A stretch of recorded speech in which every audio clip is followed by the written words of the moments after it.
कर दे, ये परिस्थिति। तो उनको भी प्रकृति को बीच में लाना पड़ा। ऐसे बहुत सारी एजेंसी को बीच में लाने वाले लोगों के लिए श्री महाप्रभु अपन को आगाह कर रहे हैं, अपन को समझा रहे हैं। वो कह रहे हैं कि देखो अपरं तत्र एतस्मिन् वादिनो बहुधा जगुः मायिकं सगुणं कार्यं स्वतंत्रं चेति नैविधा तदेव एतत् प्रकारेण भवति इति श्रुतेर्मतम्। वो चौखट निकालो आप ब्रह्मांड वाला,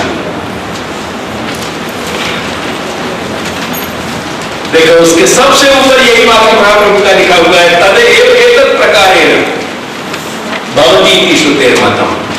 और उसका एरो वो अक्षर ब्रह्म की चौखट पे जा रहा है। ख्याल में आया? श्री महाप्रभु कह रहे हैं कि बहुत सारे लोग हैं यह विषय में रस्साकसी करने वाले। कुछ लोग कह रहे हैं कि ये माइक है, जैसे श्री शंकराचार्य केवलाद्वैत वाले। कुछ लोग कह रहे हैं कि ये गुण को कार्य है, यानी प्रकृति को कार्य है, यानी सांख्य जैसे लोग।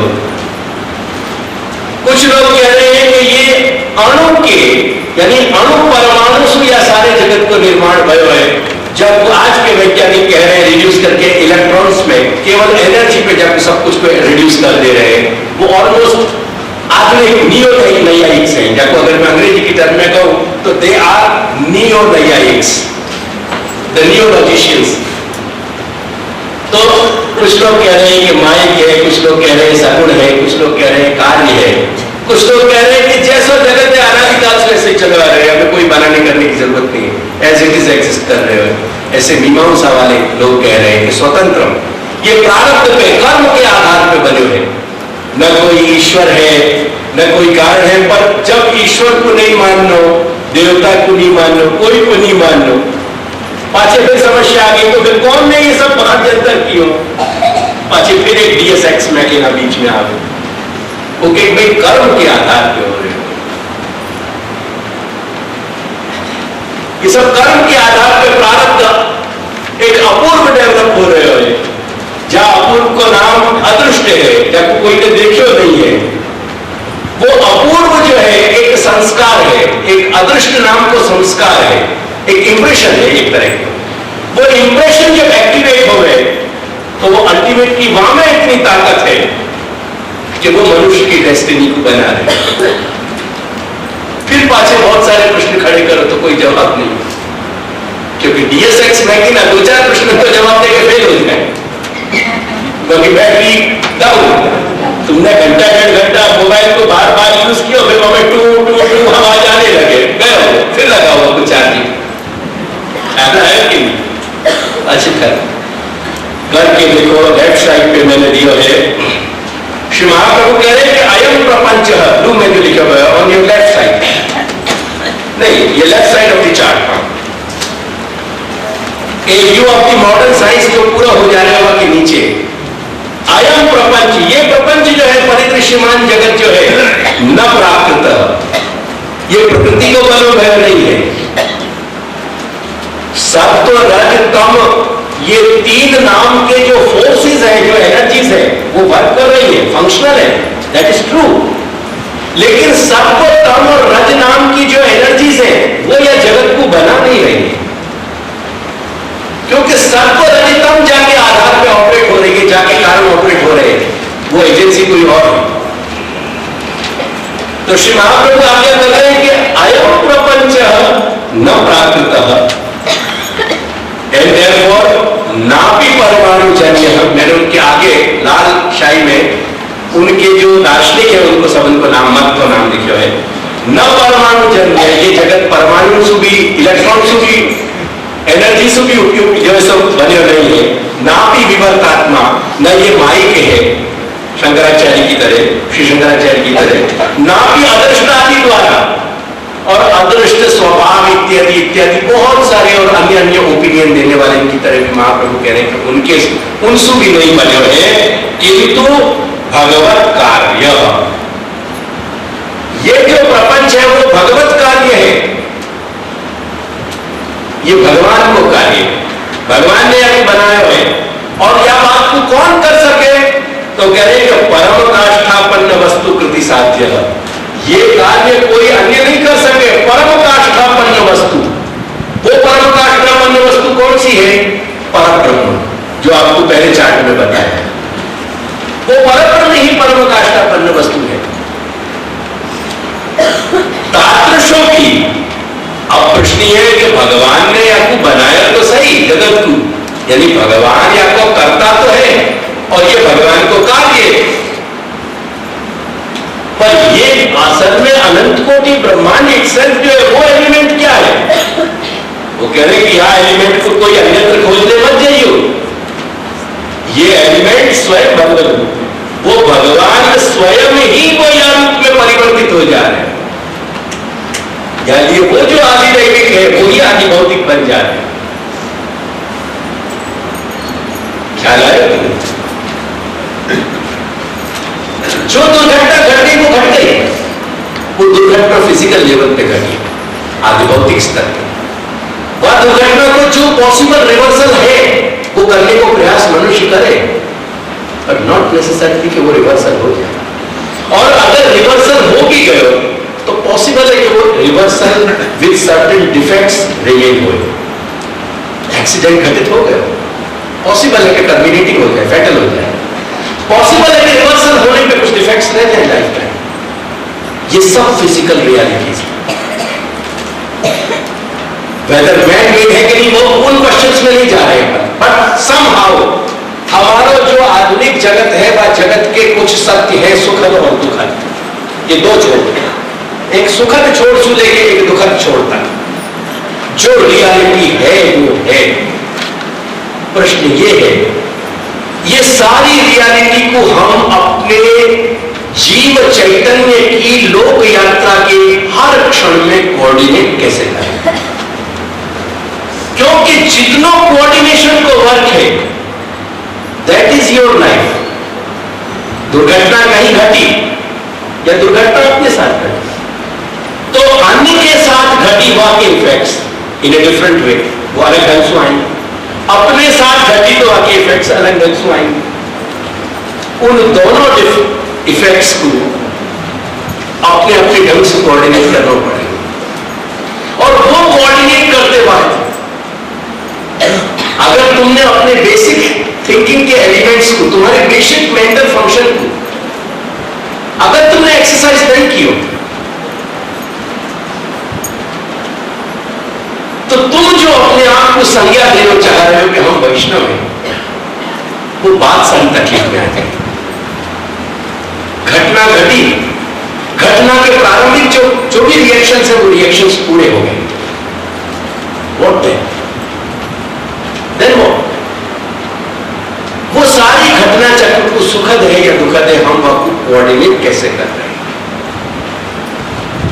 जब अच्छी बातें होने लगे, ठाकुर जी की कृपा है, बहुत आनंद आया, पर जब कुछ कड़वाहट आ गई, बाबा करके दो वर्ड्स रिटर्न हो रहे हैं कि नहीं, लेट अस सी,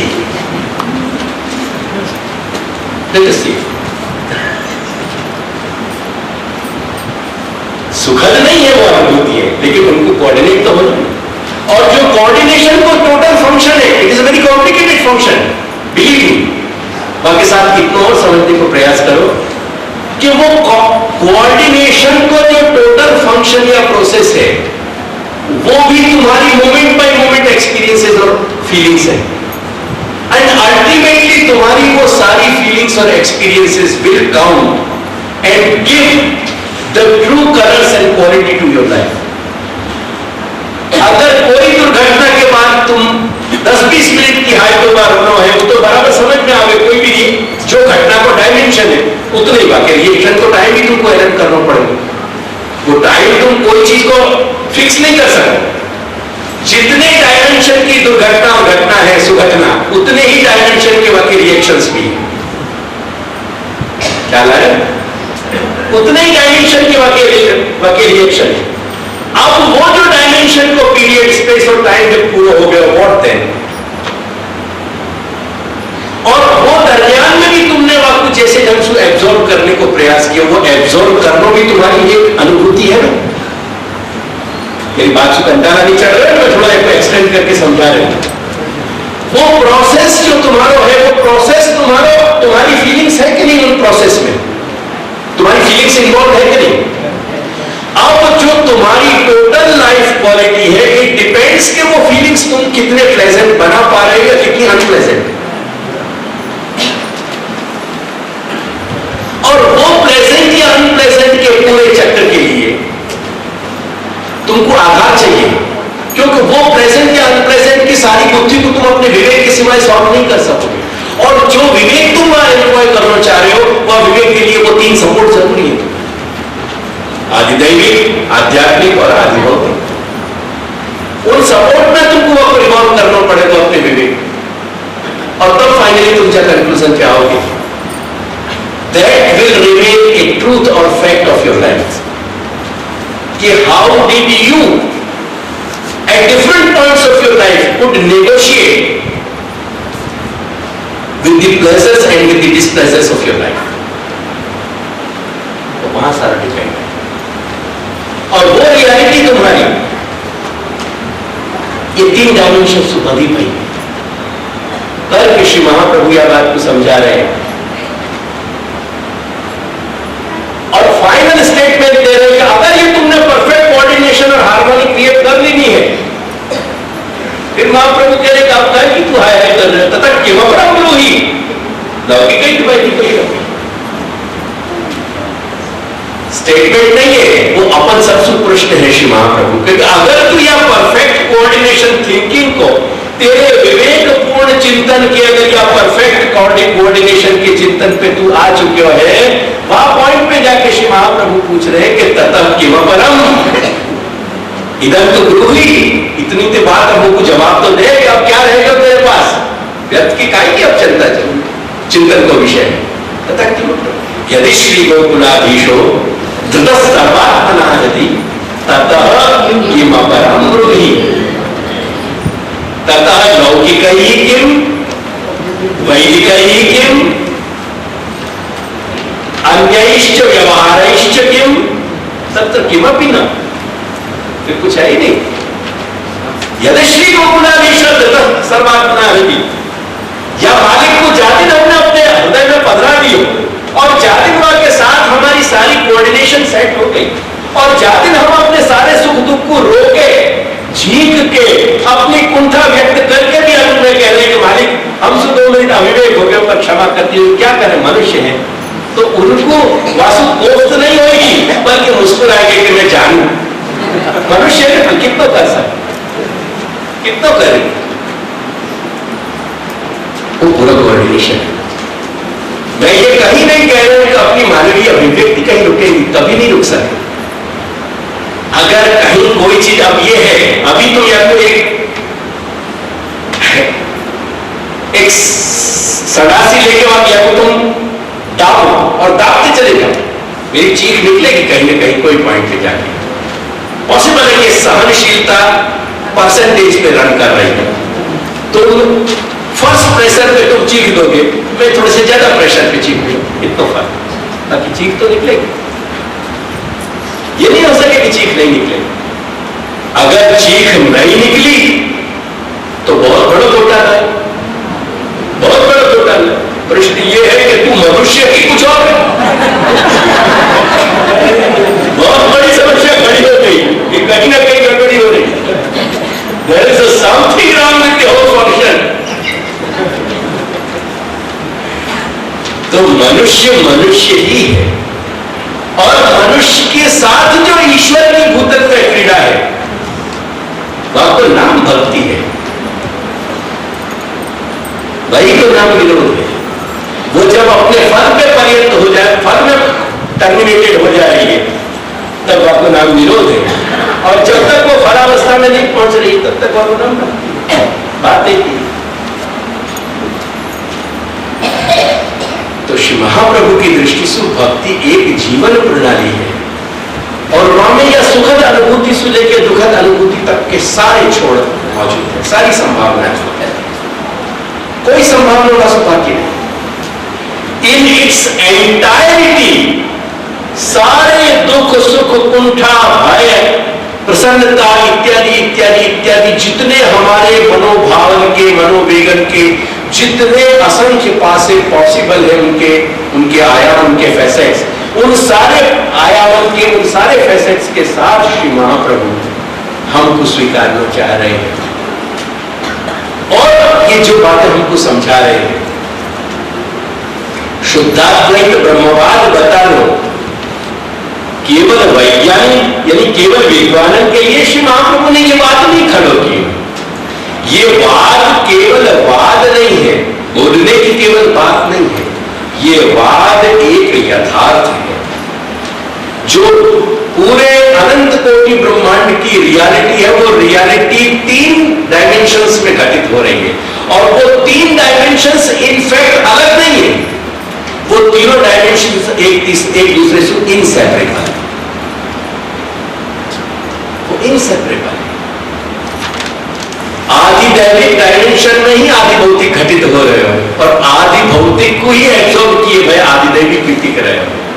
आदि दैविक के अंतर्गत ही आध्यात्मिक घटित हो रहे हो, और आध्यात्मिक को एब्जॉर्ब करके ही आदि दैविक के कर रहे हो। ये तीनों इनसेपरेबल आस्पेक्ट है कि 3 पासा अपन ये देख रहे हैं। इन 3 पासान में या रियलिटी को जब अपन एडजस्ट करेंगे, जब अपन ये को एसेस करेंगे, जब अपन ये को समझेंगे, और जब अपन या की स्वीकृति करेंगे, तब अपन बहुत सारी प्रॉब्लम को दूर कर पाएंगे, और तब शास्त्र की अनेक बातें अपन को दूर होने लगेंगी। जैसे अपन एक स्वाभाविक अपन की ये जो प्रॉब्लम चलती है कि बहुत सारी शास्त्र के जो विवेचन है, जैसे श्रीमद् भागवत कोई विवेचन है, वो अपने समझ में नहीं आवे।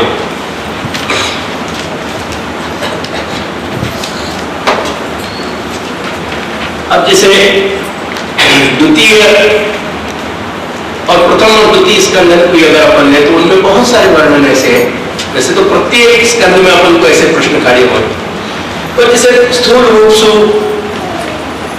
ये अंशावतार क्या है, ये कलावतार क्या है, तो ऐसे ये पूर्णावतार क्या है, तो पूर्णावतार, अंशावतार, कलावतार, ये मेरे हम लिखे नहीं है, मैं सब अपने बात से समझा रहा हूं। तो एक बात या मैं तुमको समझाना चाहूं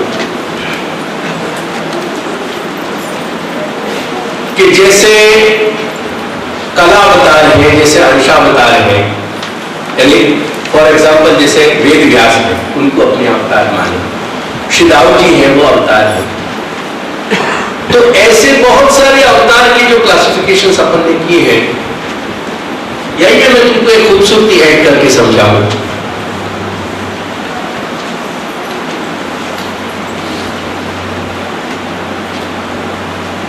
तुम मनुष्य को अंशावतार मानने के लिए, यानी आवेशावतार मानने के लिए क्यों तैयार नहीं हो? जब कैटेगरिकल स्टेटमेंट देखोगे तो मनुष्य भी वही अंशी को अंश है कहीं, और अंश होने के कारण बाकी भी कहीं होता है।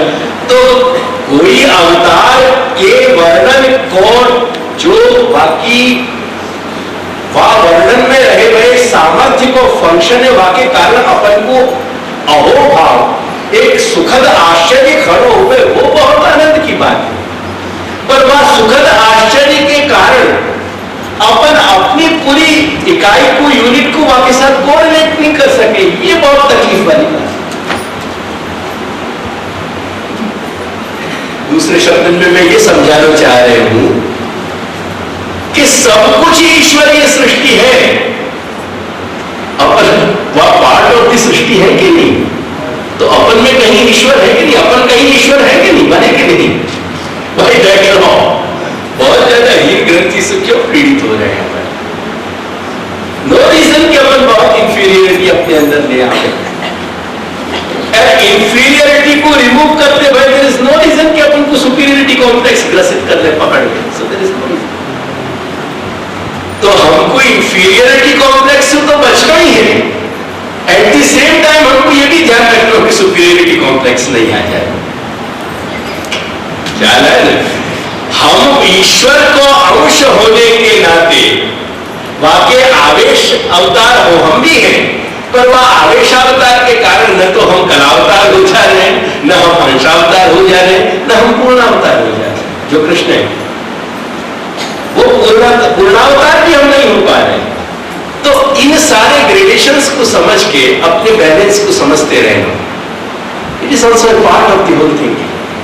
यानी ये जो मैं बात कर रहे हूं, एक अंग्रेजी में एक शब्द है होलिस्टिक, अगर आप लोगों ने सुने और पढ़े हुए होंगे, और वो होलिस्टिक का मतलब है टोटलिटी। या ये लोग पीपल का these days एक ट्रेंड है कि there should be holistic thinking, there should be holistic approach in medicine, holistic approach in psychology, holistic approach in the application of the social principles, etc. तो वास्तव में अगर होलिस्टिक शब्द को सही मतलब कहीं घटित हो गए तो वो ब्रह्मवाद में